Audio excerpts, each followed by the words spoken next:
Hello everyone, welcome to one more session of science with me. Children, today we are continuing the chapter in science, that is force and energy. Okay, till now we have learned about the force, effect of force, okay, and energy, different forms of energy. Now today we are going to learn about the simple machines. Okay, now children, when we are talking about the machine, okay, simple machine, see, a simple machine is a tool that make a task easier and faster. Okay, so when a task is difficult to do with our hands, okay, so children, what we do, we use tools that is called machine. Okay, so a simple machine is a tool that makes a task easier and faster. Fine, with the use of less force. Machines may be simple or it may be complex. Okay, a simple machine uses a single applied force, that is the effort. Okay, so what is a simple machine?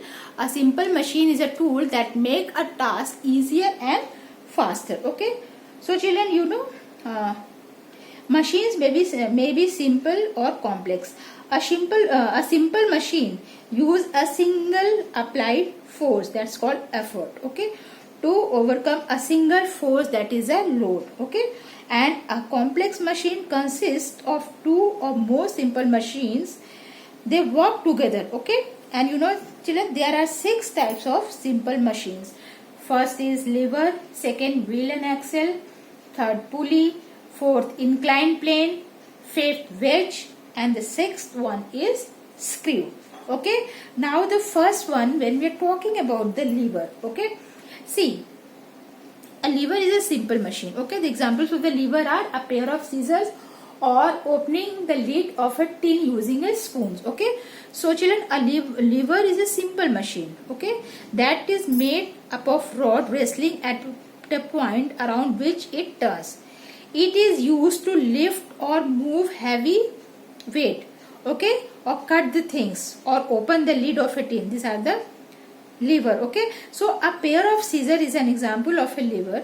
When we use a spoon handle to open the lid of a tin, this spoon will act as a lever. Okay, now the second is wheel and axle. Okay, children, can you think of things that have wheels?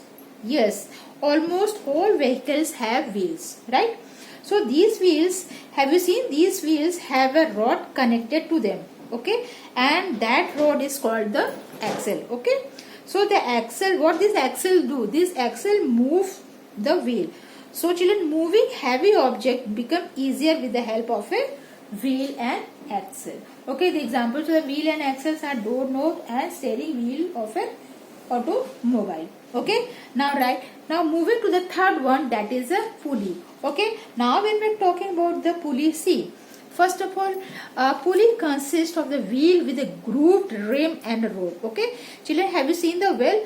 A chain or a belt running around the grooves, and when this wheel rotate around at the stationary axle, stationary means tilt. Okay, a pulley can be of 2 types. Okay, one is the fixed pulley and the second one is the movable pulley. Okay, now when we are talking about the fixed pulley, okay, now in the fixed pulley, the axle of the pulley is fixed to some kind of support, such as a hook or a wall. Okay, at one end of the rope, it is attached to the load.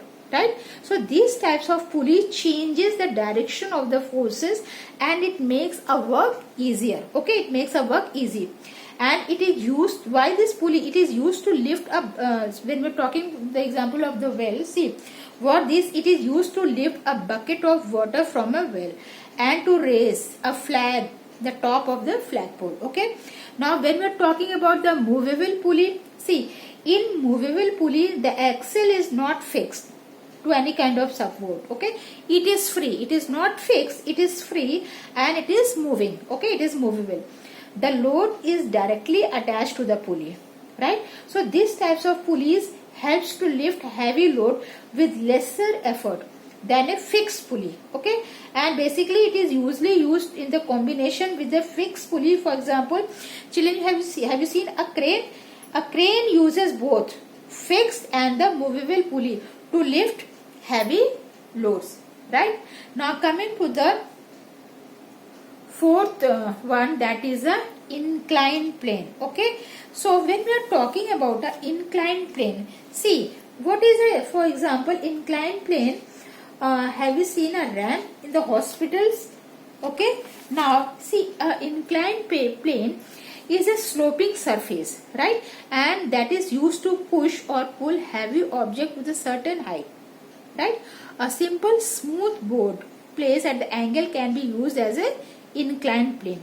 Children, you must have seen heavy curtains being loaded onto a truck by pushing them, okay, by up, and the inclined board is there. Okay, see, and the screw and wedge are the two types of inclined plane. So inclined plane, it is a slope or a flat surface, okay, raised at the angle to move heavy loads with less effort. Okay, is called inclined plane. For example, ramps in the hospital. Okay, what these do, ramp in the hospital. And children, have you seen the sloping roads? Okay, this is the examples of the inclined plane. Okay, now moving to the fifth one, that is a wedge. Okay, now see children, a wedge is formed when two inclined planes are joined together. Okay, when the two inclined planes are joined together such that the end is, one end is a sharp and the other is the blunt. Okay, so it is used to cut things. So for example, a knife. Okay, so when the two inclined plane are joined together, okay, so one end will be a sharp and the other end is the blunt. Okay, so it is like a knife. Okay, it is used for cutting things.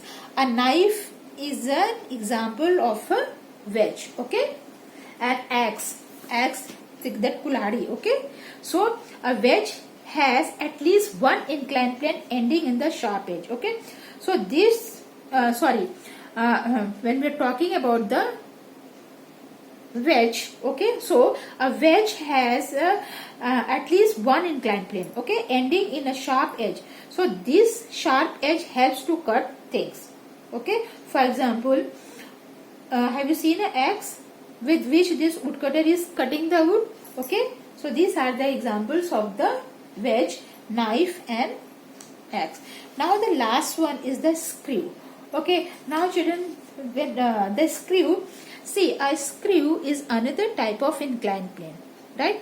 It is formed when an inclined plane wraps around the straight rod-like structure, right? A screw has a spirally grooved surface with a pointed end, and it is used to hold things together, right? The attaching end of some light bulb is an example of a screw. We use screw. Why we use screw? We use screw to join two wooden planks together strongly. Okay, so these are screw. What is the work of the screw? A screw is actually an inclined plane, and it is wrapped around a cylinder that has a sharp pointed end. And children, you know, these screws are turned with the help of the screwdriver. As they rotate, they also move forward. So they help to attach the things to each other tightly. Okay, for example, the attaching end of the light bulb, right? Okay, children, now the lever. So children, a lever is a rigid rod, okay, and it is arranged in such a manner that it can move freely around a fixed point. Okay, and it consists of the following three parts. Okay, that is the fulcrum, load and effort. Okay, so the children, the fulcrum, see, this is when we are talking about the fulcrum is the fixed point, okay, around which the rod moves. Okay, and the load is the object on which the work is to be performed, right? And the last one, effort. Okay, see, effort is the force that needs to be applied on the rod in order to perform a task. Okay, so children, based on the position of these three parts, levers can be classified in to three types. Okay, that is the first class lever, second class lever, and the third class lever. So first we'll learn about the first class lever. In the first class lever, children, in which the fulcrum is located between the load and the effort. In first class lever, fulcrum will be in between the effort and the load. So the fulcrum is located between the load and the effort. That's called the first class lever. So the examples of the first class lever are a pair of scissors, a seesaw, and a crowbar. Okay, when you see the scissors, look at the diagram of the scissors. See, effort which is applied. See, the effort will be where this effort will be there. Okay, fulcrum where the 2 points are joined. Okay, where the joint is there. Okay, so fulcrum is the fixed point. Okay, where the rod is moving or where the things will move. Okay, and the load on the scissors, please look at the diagram. Okay, so the load is the object on which the work is to be performed. Okay, so load, when we are going to cut anything.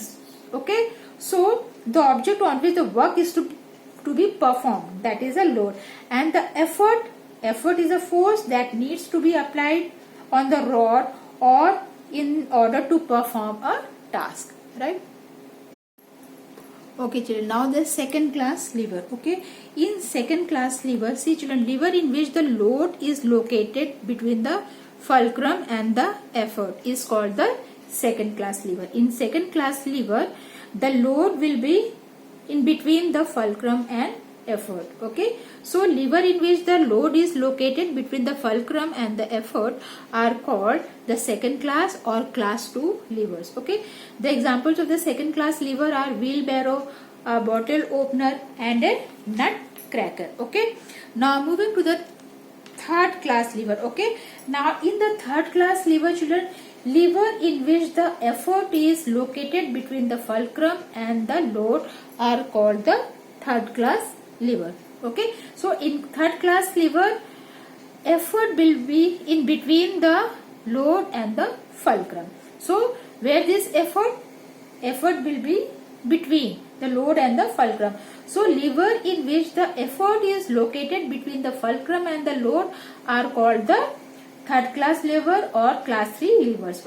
Okay, the examples of the third class lever are a stapler, a pair of tongs, and a fishing rods. Okay, so children, in this way we have completed the chapter force and energy.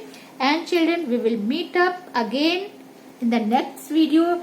Till then, bye bye to everyone.